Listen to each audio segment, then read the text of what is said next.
Selamat datang di Krisna Bacot Bola.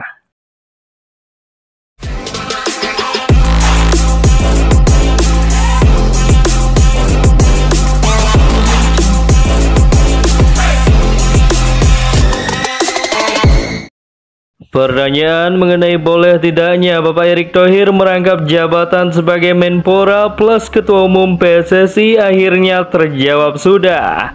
Resmi FIFA mengizinkan Bapak Erick Thohir menjabat sebagai Ketua Umum PSSI dan juga sebagai Kemenpora dalam saat yang bersamaan. Terpilihnya Bapak Erick Thohir sebagai Menteri Pemuda dan Olahraga setelah resmi ditunjuk oleh Presiden Prabowo di reshuffle kabinet beberapa waktu yang lalu. Menurut Mimin, bagai pisau bermata dua bagi sepak bola Indonesia, utamanya bagi tim nasional Indonesia yang akan menghadapi kualifikasi Piala Dunia Zona Asia putaran keempat. Memang sebelumnya jika kita tarik mundur ke belakang, sebelum menjabat sebagai Menpora, Pak Erick Thohir lebih dulu menjabat sebagai Menteri BUMN yang juga merangkap sebagai Ketua Umum PSSI. Jadi kalau masalah rangkap jabatan mestinya tidak masalah bagi Bapak Erick Thohir. Hanya saja sekarang menjabat sebagai Kemenpora yang dikhawatirkan adalah Bapak Erick Thohir tidak bisa membagi konsentrasinya antara sepak bola dan juga cabang olahraga lainnya yang tentu saja ia harus perhatikan sebagai Kemenpora yang baru. Apalagi tim nasional Indonesia tengah dalam persiapan menuju kualifikasi Piala Dunia Zona Asia putaran keempat yang akan digelar bulan Oktober mendatang.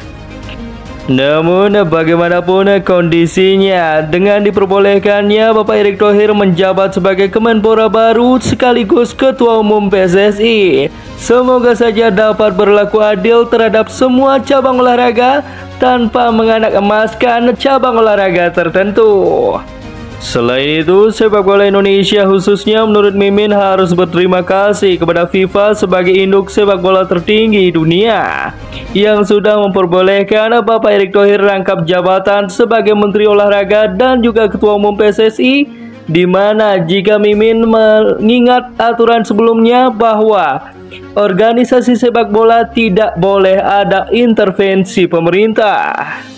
Semoga saja di bawah kepemimpinan Bapak Erick Thohir sebagai Kemenpora baru, tim nasional Indonesia dapat menembus putaran final Piala Dunia 2026. Akan tetapi Mimin mendengar kabar bahwa sebenarnya Bapak Erick Thohir tidak menargetkan Patrick Kluivert untuk membawa tim nasional Indonesia lolos ke putaran final Piala Dunia 2026. Apakah itu benar? Seandainya pernyataan tersebut memang benar dilontarkan oleh Bapak Erick Thohir selaku Ketua Umum PSSI, maka buat apa mengganti pelatih?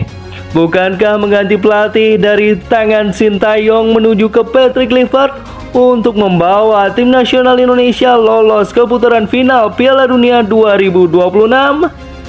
Kita tunggu saja hasil akhirnya di putaran keempat nanti yang berlangsung di bulan Oktober mendatang. Seandainya tim nasional Indonesia memang gagal ke putaran final Piala Dunia 2026, akankah Patrick Kluivert dipecat atau dipertahankan? Jika Patrick Kluivert tetap dipertahankan dalam kondisi tim nasional Indonesia gagal menuju ke putaran final Piala Dunia 2026, berarti nasib Patrick Kluivert sama dengan Gerard Van den Berg yang gagal menuju putaran final Piala Asia U23 2026 dengan alasan bahwa Erick Thohir tidak mewajibkan Gerard Van den Berg bisa membawa tim nasional Indonesia U23 lolos ke putaran final Piala Asia 2026 karena itu bukan kualifikasi ke ajang Olimpiade. Bagaimana menurut kalian football lovers? Tuliskan pendapat kalian di kolom komentar. Jangan lupa like, share, subscribe, dan juga nyalakan tombol loncengnya agar bisa mendapatkan notifikasi terbaru dari channel ini.